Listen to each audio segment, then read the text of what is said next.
Bonjour. Les adversaires de François Hollande disent toujours qu'il manque de panache, qu'il manque d'envergure, qu'il manque de puissance. Moi, je trouve au contraire qu'il en impose. Demandez aux chefs d'entreprise s'il n'en impose pas. Demandez aux classes moyennes s'il n'en impose pas. Demandez aux propriétaires immobiliers ou aux propriétaires fonciers s'il n'en impose pas.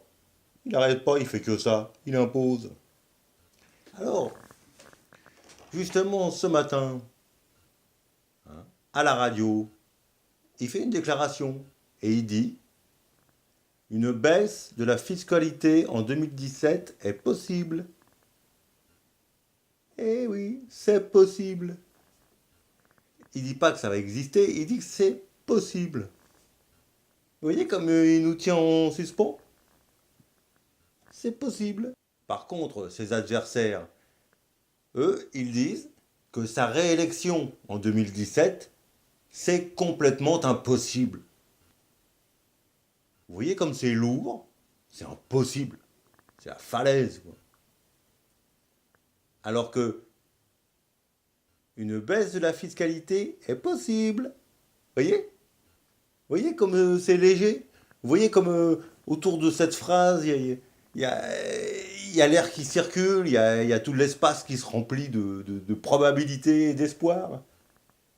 Alors que sa réélection est complètement impossible. C'est la mort, il n'y a pas d'espoir. Vous voyez la différence? C'est vivant avec François Hollande. C'est vivant. Il nous dit un truc, il fait autre chose.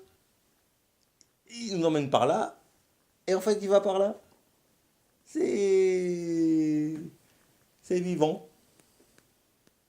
D'ailleurs, l'aéroport de Notre-Dame-des-Landes, ça va se faire.